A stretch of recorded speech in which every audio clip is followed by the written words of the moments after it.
이제 9.11 사태까지 한 달 남았고 지금은 붉은 말의 때입니다. 이 땅에서 무언가가 일어날 것 같은 예감이 듭니다. 그래서 앞으로 30일 동안 이 땅에서 무언가가 일어날 수도 있다고 여러분들께 경고를 드립니다. 바로 여기 우리가 사는 곳이요. 다른 곳이 아니라요. 이곳에 지금 무언가가 느껴집니다. 네. 이런 소식을 전해 죄송합니다만 아주 조심스럽게 말씀드립니다. 사람들은 혹하게 하는 제목이라 하겠지만 저는 정말로 마음을 준비하는 것에 대해 이야기합니다. 우리의 마음이 준비되어 있고 우리가 주님을 기쁘시게 한다면 그게 가장 중요한 점입니다. 성경은 우리가 주님을 기쁘시게 하면 주님께서 우리의 원수들을 친구로 바꿔주신다고 약속하십니다. 갇혀있다가 공격을 당하고 그 후에 반격했다는 이유로 공격에 대해 비난받는 이런 시나리오가 미국에서도 벌어질 것입니다. 이건 일종의 경고와도 같습니다. 이스라엘에서 태국으로 그리고 이제 미국으로 올 것입니다.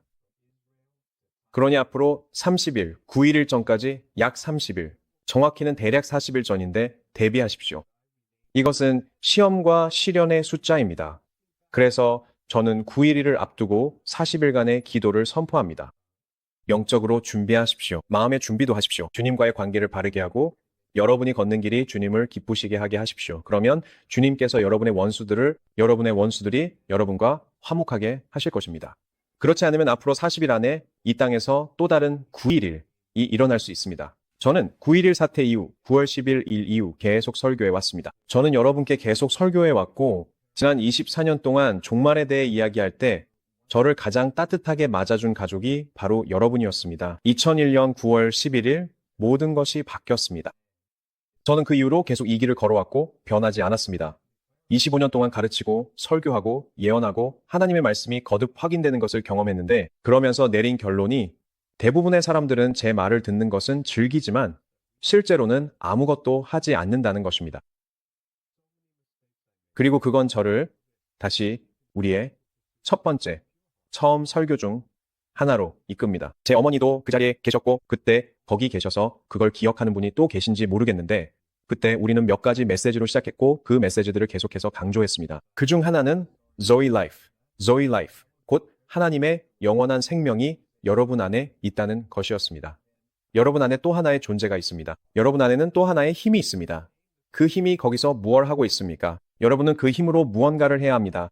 여러분은 세상의 변화를 일으켜야 합니다. 여러분이 어떤 장소에 들어가면 그 방과 그 공간의 분위기가 바꿔야 합니다. 여러분 안에 있는 하나님의 Zoe Life 때문에 여러분은 엄청난 변화를 만들어냅니다. 그리고 그것이 교회를 세웠습니다. 그것은 정말 중요한 메시지였습니다. 우리 교회 이름도 그 메시지에서 따와서 교회 이름을 지었다가 나중에 디스커버로 바꿨는데 놀라운 것은 나중에 알게 된 사실이지만 히브리어로 디스커버는 계시라는 뜻입니다. 디스커버와 계시는 같은 단어입니다. 저희는 그런 것들을 전혀 몰랐습니다. 하지만 하나님께서 저희를 인도하셨습니다. 그리고 저희가 몰랐던 것들이 정말 많았습니다. 저는 실수도 정말 많이 했습니다. 하지만 제가 확실히 아는 건 깨끗한 마음으로 계속 하나님을 추구하면 모든 것이 잘 이루어진다는 것입니다. 그리고 겉으로는 아주 좋아 보여도 마음이 비뚤어졌거나 닫혀있거나 뭔가 변질된 사람들은 제가 지난 25년 동안 지켜본 바로는 결국 일이 잘 풀리지 않았습니다. 그리고 또 하나의 메시지가 있는데 어머니께서 기억하실지 모르겠지만 제가 4가지 비유의 이름을 바꿨었습니다. 씨 뿌리는 자의 비유라고 교회에서는 부르지만 저는 이름을 바꿨습니다. 저는 그것을 4가지 밭의 비유라고 바꿨습니다. 제가 4가지 밭의 비유를 당시 계속 가르쳤는데 그때 여기 계셨던 분이 몇 분이나 되시나요? 하나, 둘, 셋, 넷. 알렉시스는 아기 때 여기 있었죠? 맞아요. 5. 네, 그게 다네요.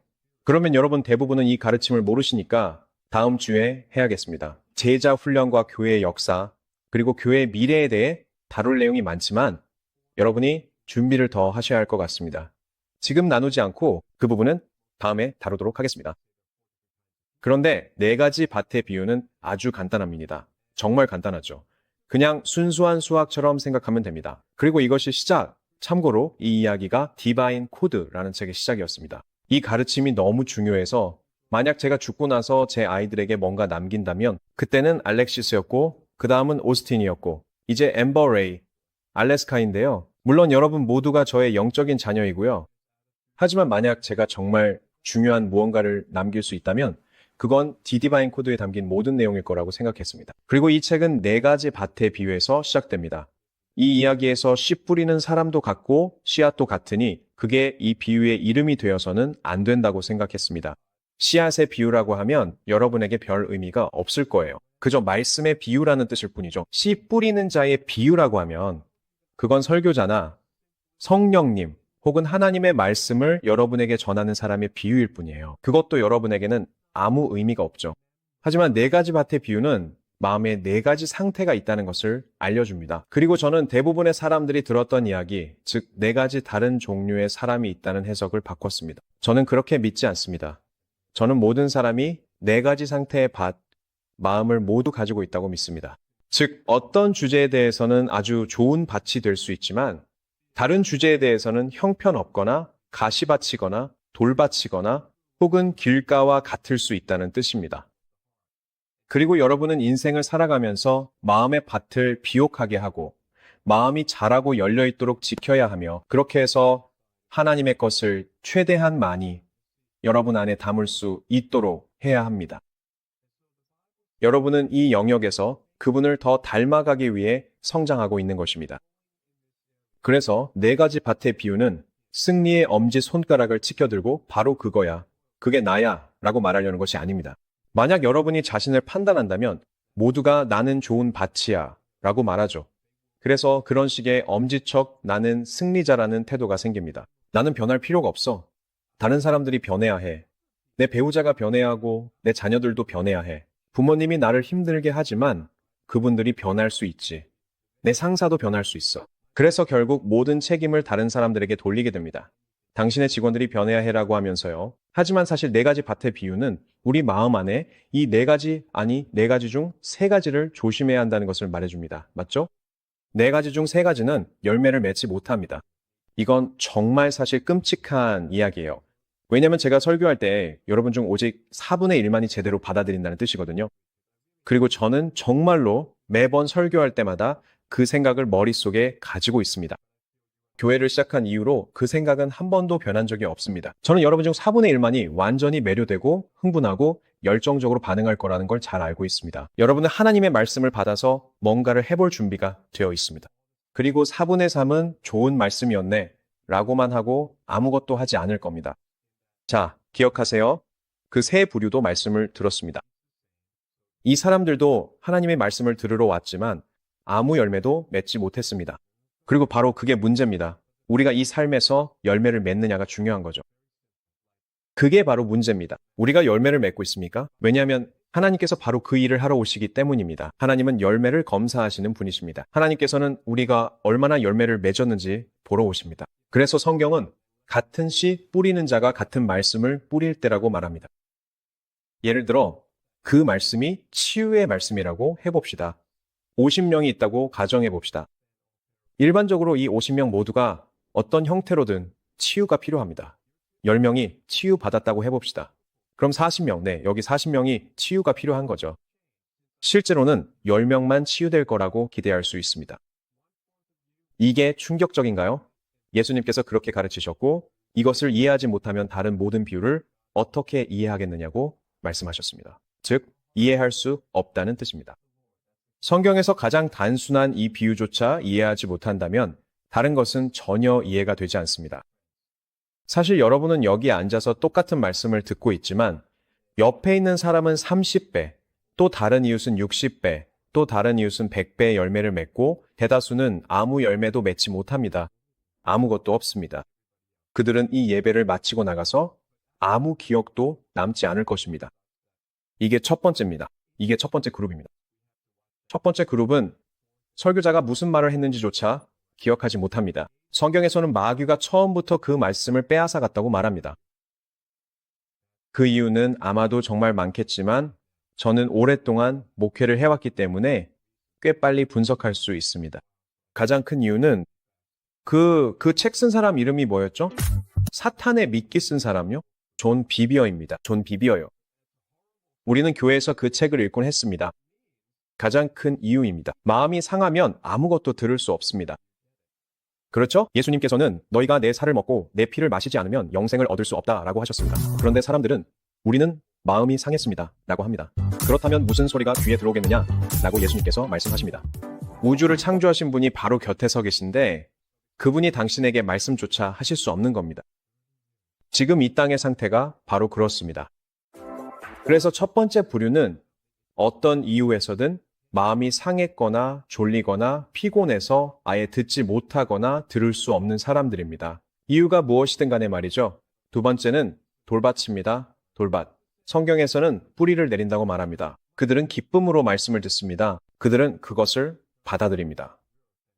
하지만 돌밭이기 때문에 해가 떠서 그 작은 싹을 태우면 그것이 타버리고 맙니다. 그냥 타버려서 아무 열매도 맺지 못합니다. 이게 무슨 뜻일까요? 해는 무엇을 의미하나요?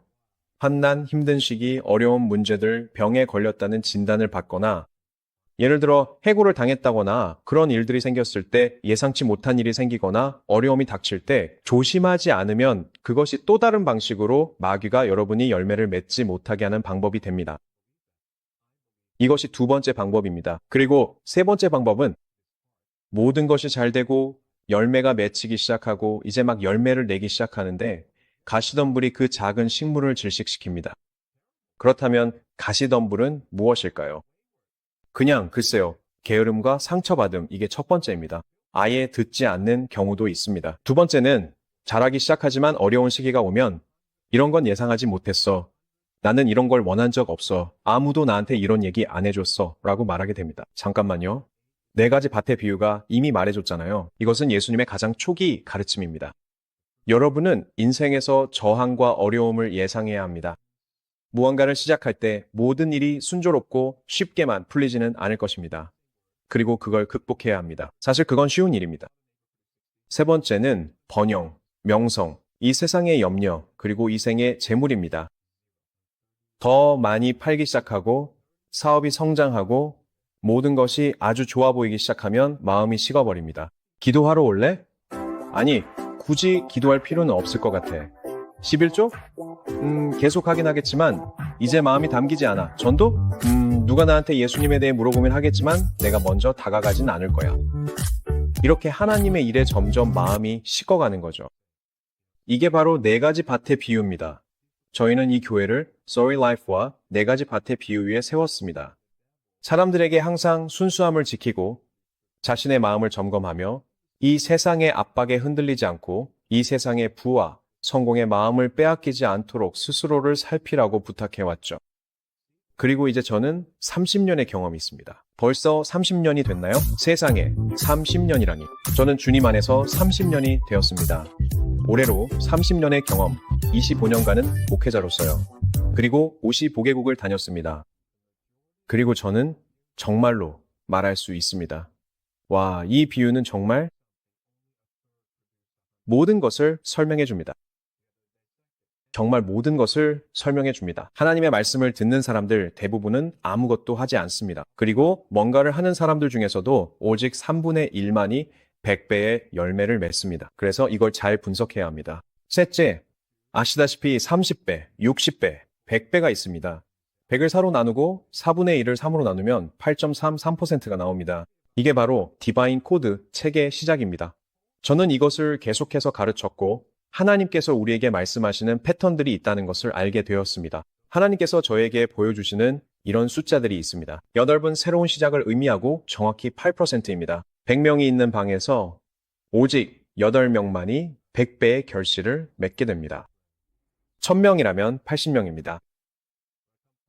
스티브 초콜란테 목사님의 다양한 저서를 온라인에서 이북으로 읽거나 책으로 구입하실 수 있습니다. 그의 아마존 1위 베스트셀러 5권 중에는 트럼프의 아직 끝나지 않은 비즈니스, 미국을 구할 10가지 예언, 종말에 당신의 삶을 사기에서 지키는 법, 그리스도인을 위한 정의와 회복과 같은 책들이 있습니다. 휴대폰 카메라로 화면에 있는 QR코드를 스캔하시면 이 베스트셀러 도서들을 특별한 가격에 만나보실 수 있습니다. 또는 Amazon.com Author, 뉴욕타임스 베스트셀러에 접속하셔서 온라인이나 페이퍼백으로 책을 구매하실 수 있습니다.